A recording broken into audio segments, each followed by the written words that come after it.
This is the Roots and All podcast, and I'm your host, Sarah Wilson.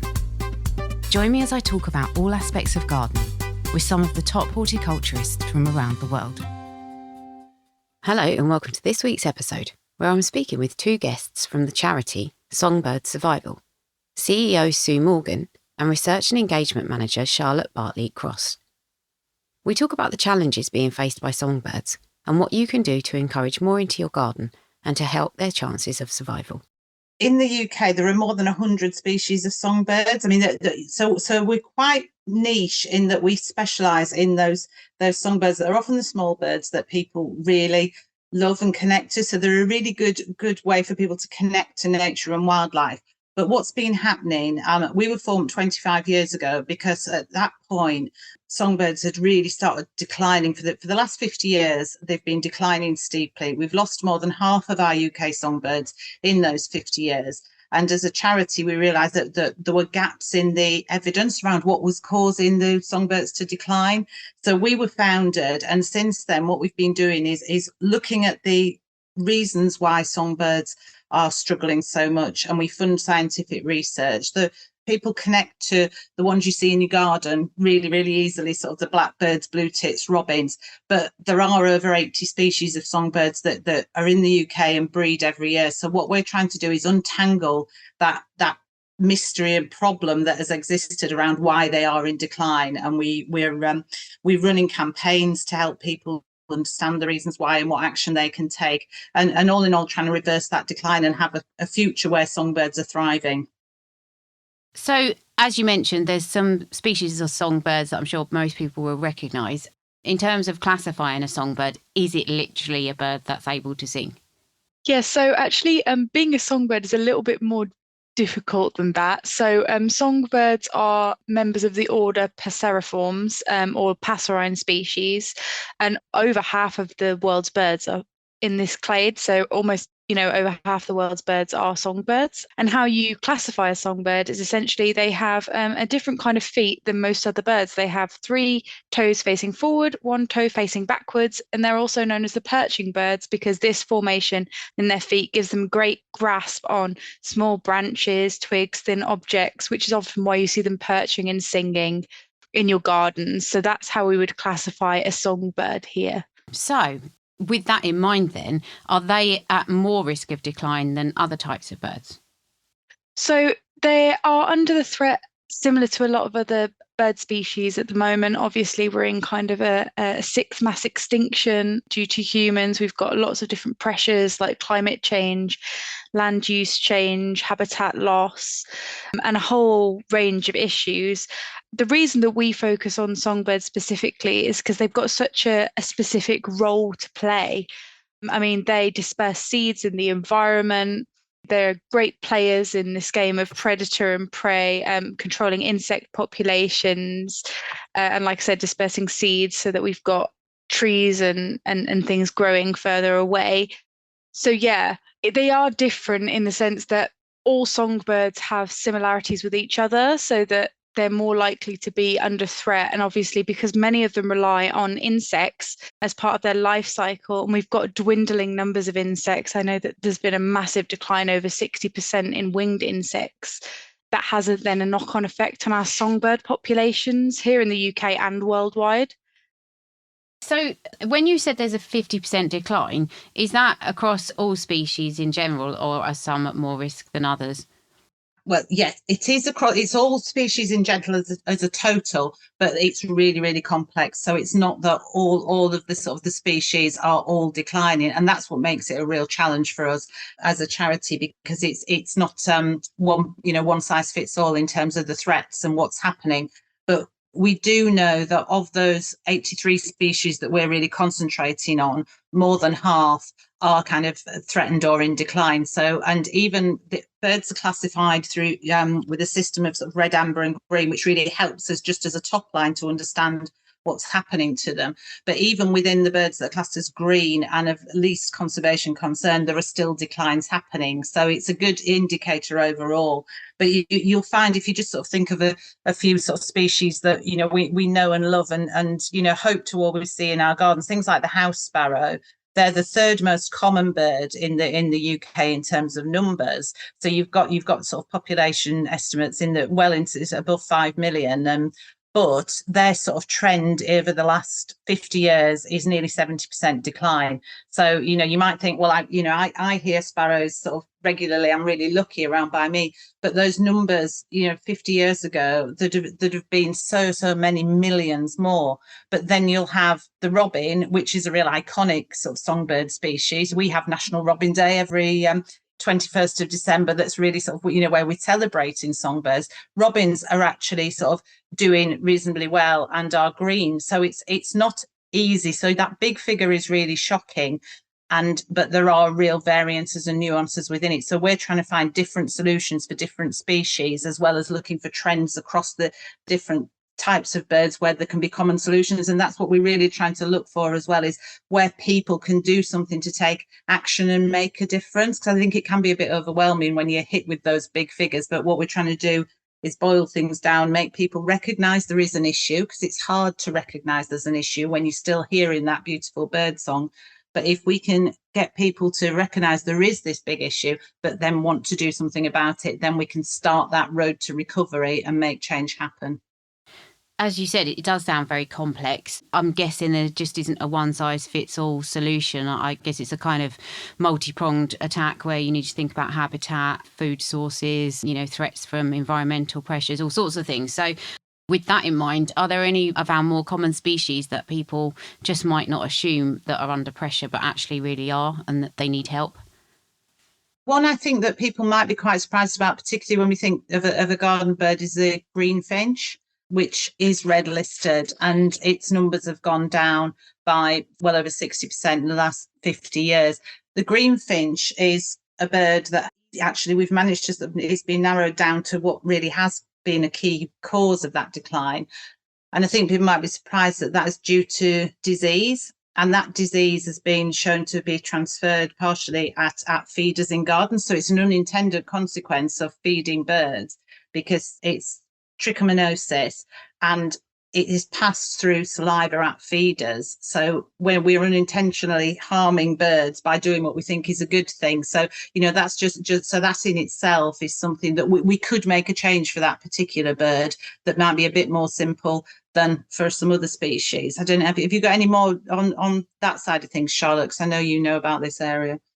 Yeah, I mean, there's a bunch of different birds that you might be surprised about. For example, house martins.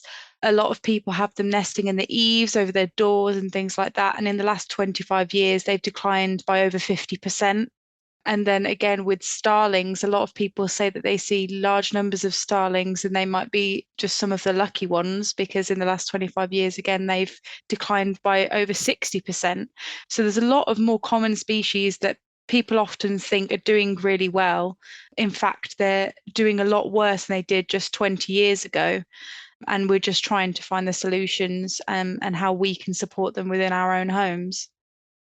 I mean, house martins is a great one, isn't it? Glad you mentioned that, Charlotte, because in some cases, people are really discouraging the house martins that have flown here all the way from Africa, that amazing journey. I had some arrive in our area only last week, but then they don't want them nesting under the eaves. It can get messy. They might think it's unsightly, but actually, if you think what that creature's doing to survive, to come here to breed, it feels a little bit like we should have a responsibility to sort of enable them to do that. And by not supporting them in enabling somewhere to nest and breed can contribute to it. So we'd really encourage everybody to do what they can in their sort of space to, give them the helping hand.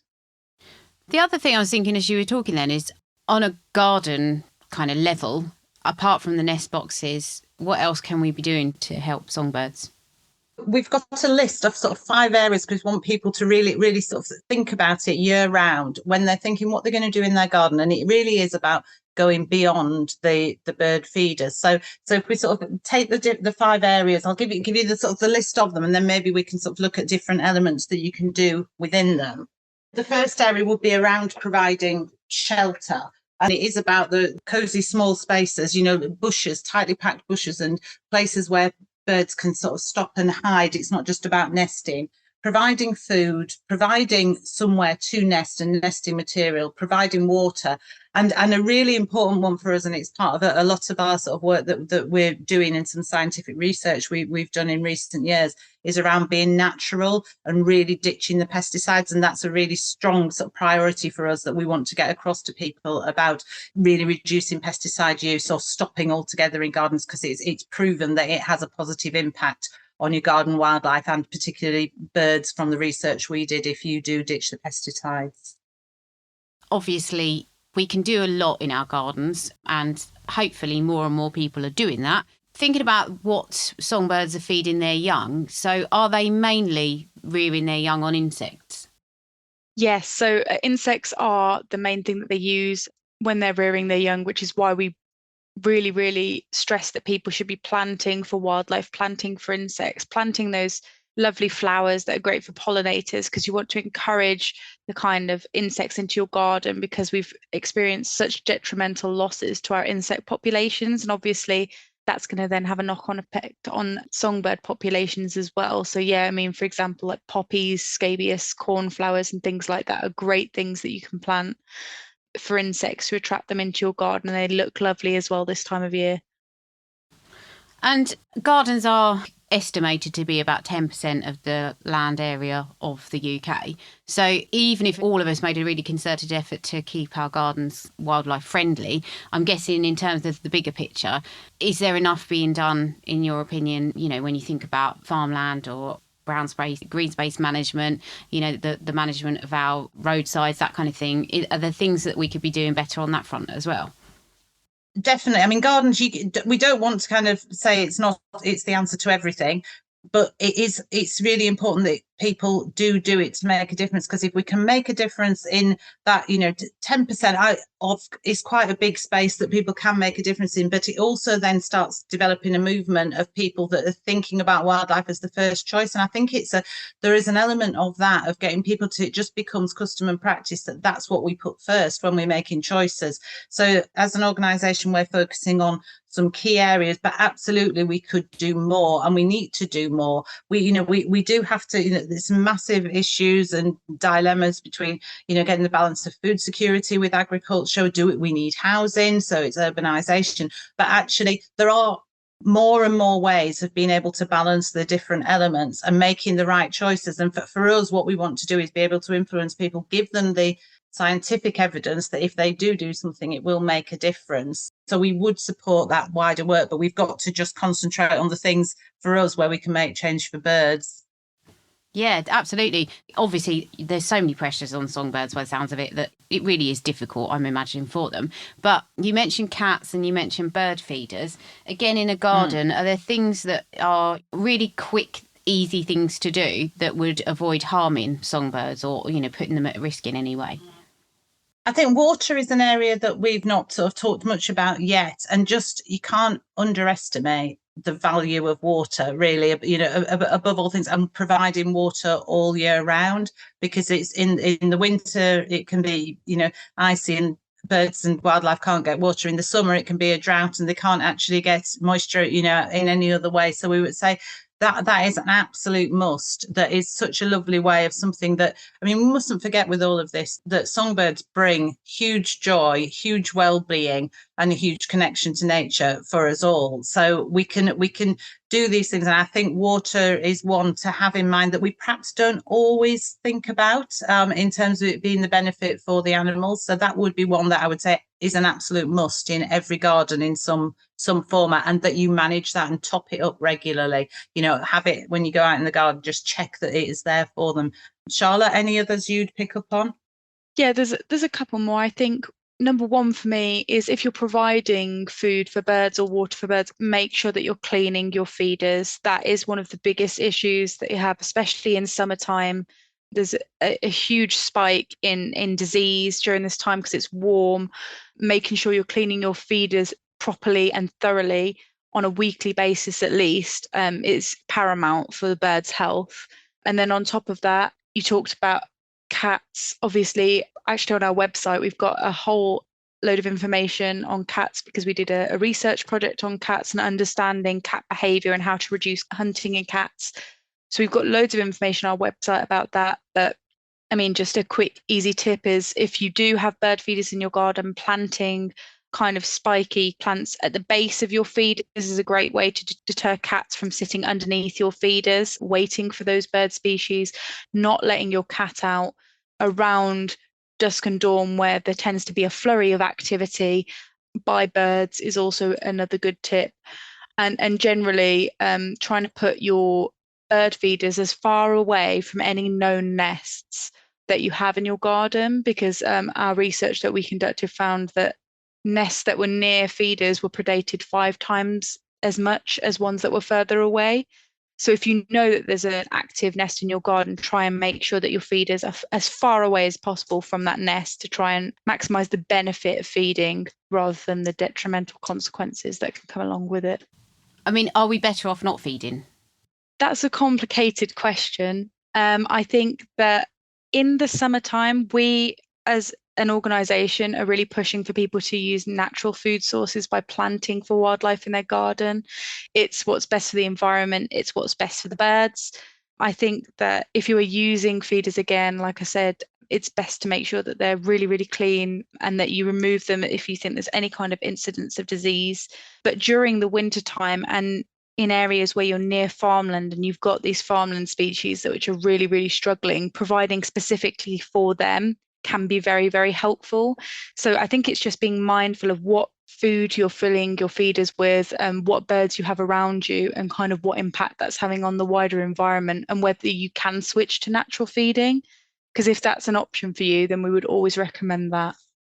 And how about netting in gardens? Have you done any research into that? You know, I'm trying to think again about hazards that we do as gardeners that can actually cause harm without us really thinking about it. It's not something I know out in relation to birds. I do in relation to hedgehogs, because I do sort of help rescue hedgehogs sometimes, and that can be a real issue with hedgehogs getting tangled up. But in terms of birds, Charlotte, do you have anything on that? I've not heard about netting for fruit and vegetables before in relation to how it can be harmful to birds. Obviously, if you're protecting your fruit and veg, they can't get to it. So I suppose in that way, it stops them from being able to eat the food that's grown in the garden. Generally, as long as it's not completely upright, they're not going to get stuck in the netting. But as I'm sure many people have seen, when people go mist netting for birds, so trying to go bird ringing, they do put up nets to catch birds. So I think if you're going to have that kind of netting and it's going to be relatively upright, you're going to have to be checking it very, very, very consistently. But I'm unsure, to be honest. I haven't seen any research on that. Yeah, I think you're right. I think probably as long as you keep it taut, you're better off. It's when it gets a bit, slack or there's holes in it. I think that's, when I've kind of found problems with it.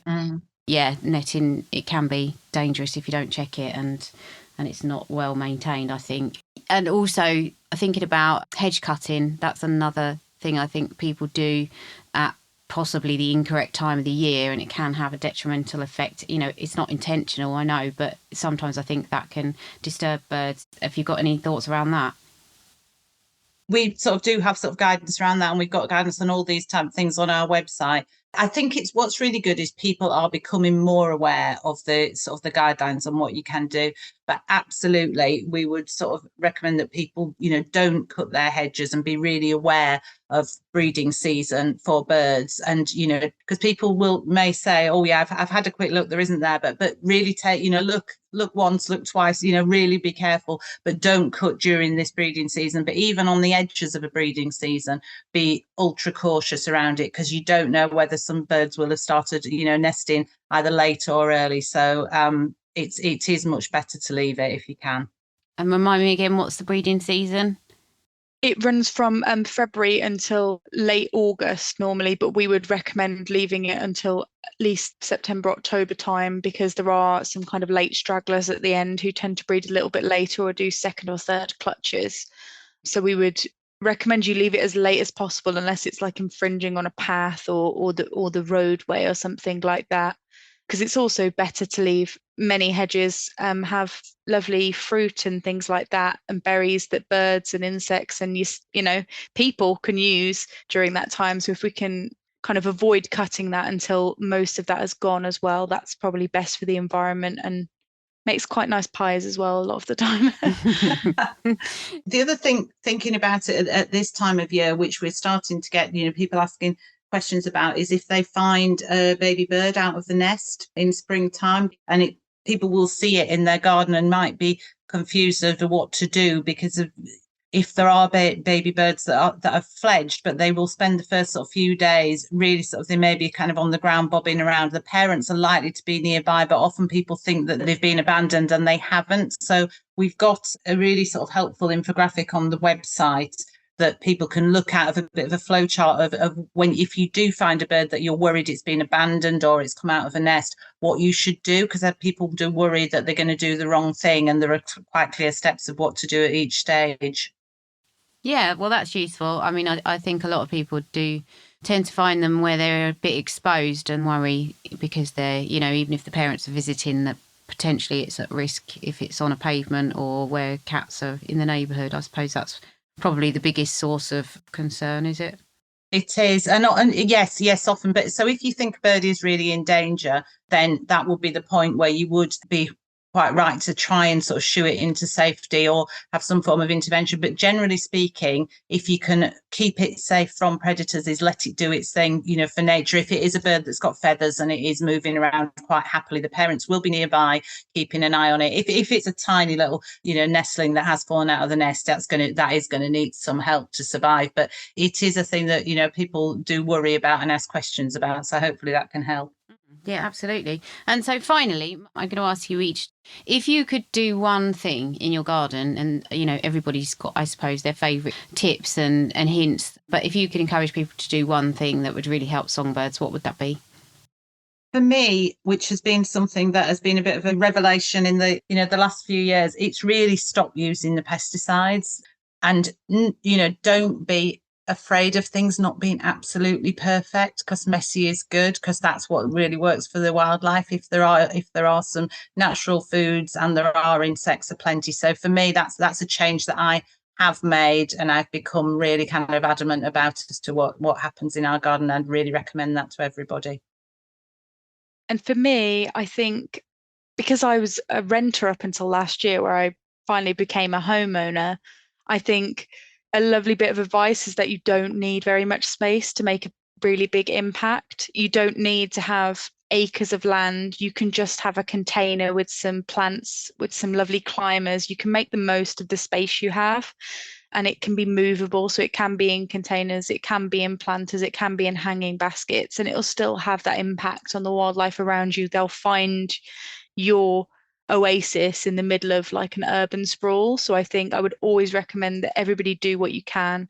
You can even have tiny little container ponds made out of old reused plastic boxes and things like that. And that can be a whole world to amphibians. They'll find a way to get there.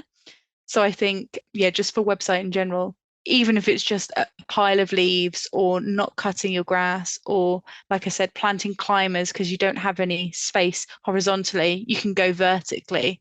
So I think that for me would be the biggest kind of tip I would give to people. Don't be discouraged by the size of the garden that you may or may not have, even if it's just a balcony or just outside your front door. There's always space for wildlife. And overall, if I can just sneak one other little one in, is just get outside and listen to the birds and watch the birds and just sort of connect with them and how wonderful they are, and think about what they bring for us all and for wider, nature, wildlife and biodiversity, because that is just such a wonderful thing. Thank you very much to Sue and Charlotte. Please do go and check out the work of SongBird Survival. Links are in the show notes as always. And thank you as well for listening. If you like this interview, I recommend checking out episode 199, Britain's Birds with Benedict MacDonald, released on the 18th of July 2022, and episode 68 about the Garden Bird Watch with Kate Risley of the BTO, released on the 15th of October 2019. You can download or listen to the podcast direct from the website rootsandall.co.uk. Please also check out my Patreon, where you can make a one-off donation or take out a monthly subscription to help support the podcast. Because if you enjoy the show, please help it continue. I also have a GoFundMe where you can make a one-off donation. Even a one-off donation of £1 helps, and I'll be really grateful for your support. So please go to Patreon or GoFundMe and search for Roots and All Podcast.